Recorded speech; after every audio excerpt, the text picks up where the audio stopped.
السلام عليكم. النهاردة هعمل الكحك بطريقة مختلفة خالص. دايما بنعمل الكحك على البارد او على السخن. النهاردة هعمله على السخن وكمان بالزبدة. بجد طعمه فظيع جدا، هاشش وكمان ناعم ومقرمش ومتماسك، حاجة كده من الاخر. بجد الوصفة دي لو جربتوها هتلغوا كل الوصفات التانية للكحك. يلا مع بعض نشوف المقادير ايه. معايا كيلو من الدقيق يكون مخصص للكحك والبسكوت او متعدد الاستعمالات، ومعايا 400 جرام من السمنة، و200 جرام من الزبدة، ومعلقتين كبار من اللبن البودرة، و3 معالق كبار من السمسم، و3 معالق كبار من السكر البودرة، وذرة ملح، ومعلقة كبيرة من البيكنج باودر، و150 ملي من المية، تقريبا كوب إلا ربع بالكوب المعياري. بالنسبة لريحة الكحك اللي أنا هستخدمها هنا، هستخدم قرنفل وحبهان ومحلب. الثلاث حاجات دول هطحنهم في المطحنة واخد منه معلقة صغيرة كده مليانة. الميكس ده هيديني نكهة حلوة جدا للكحك، هيبقى أحلى من ريحة الكحك اللي بنشتريها جاهزة من بره. جبت طبق وحطيت فيه الدقيق، وده مطحون القرنفل والحبهان والمحلب. هاخد منه معلقة صغيرة بس، ما نكترش عن كده عشان ما يغطيش على ريحة الزبدة والسمنة في الكحك. وحطيت كمان ذرة ملح، وهقلب الخليط كله كده مع بعضه. في المرحلة دي أنا بسخن السمنة على النار. لو ملاحظين أنا ما ضفتش اللبن البودرة ولا السكر ولا البيكنج باودر، هخليهم مع الزبدة. ودلوقتي هضيف السمسم 3 معالق كبار محمصين، وهضيف عليهم السمنة المقدوحة. خلوا بالكم وانتوا بتضيفوا السمنة كده تضيفوها بالراحة وبعدوا ايديكم عنيها، عشان طبعا بتبقى سخنة جدا. ونقلب كمان بمعلقة خشب بالراحة كده. انا بس مسرعة الفيديو. والطبق كمان اللي انا هعجن فيه يفضل يكون ستانلس او حاجة تستحمل سخونة السمنة. الكحك اللي على السخن هو الاساس بصراحة. الكحك البارد طعمه حلو ومش وحش وكل المحلات بتعمله، بس انا بحس ان انا باكل غريبة مش كحكاية. طب ايه الفرق؟ انا عايزه اكل حاجه مختلفه عن الغريبه. فالسخن صراحه بيدي طعم مختلف وريحه كمان بتملى البيت لما بيتخبز، وكمان صلاحيه اطول لو هتعملي كميه. ده الفرق بين اللي على السخن واللي على البارد. اما اللي انا هعمله دلوقتي باضافه الزبده، هتحس انك بتاكلي كحكايه هشه ومقرمشه وخفيفه زي البيتيفور كده مع ريحه السمنه المقدوحه. بجد وصفه خطيره جدا، لو جربتوها هتعرفوا الفرق فعلا. في الخطوة دي هحضر للزبدة. هحط 200 جرام من الزبدة واضربهم بالمضرب كويس، وهضيف السكر البودرة واللبن البودرة والبيكنج باودر، واضربهم كلهم كده مع بعض واخلطهم واخليهم كده خليط كريمي.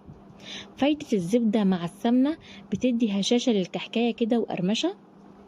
في الوصفة دي انا ما ضفتش خميرة، اكتفيت بمعلقة البيكنج باودر، وهو الخليط ضربته كله كده مع بعضه.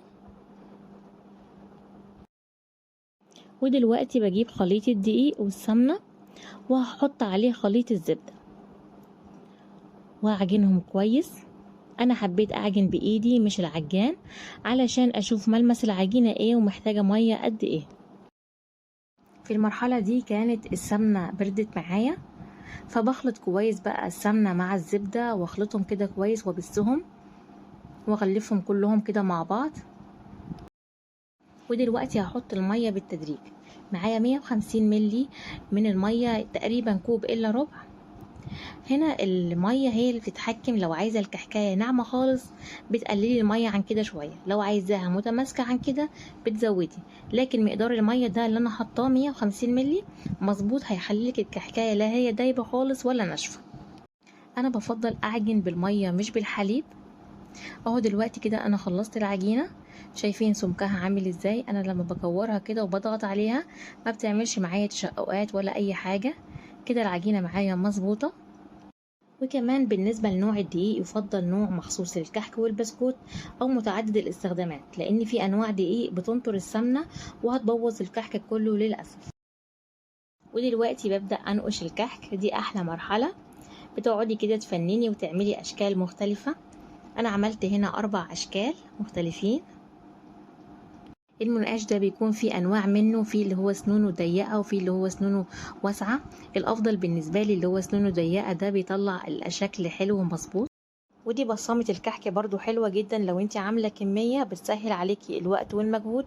بترصي الكحك كده في الصينيه وبتضغطي ضغطه كده على كل كحكايه. وبتطلع معاكي بالشكل الحلو ده.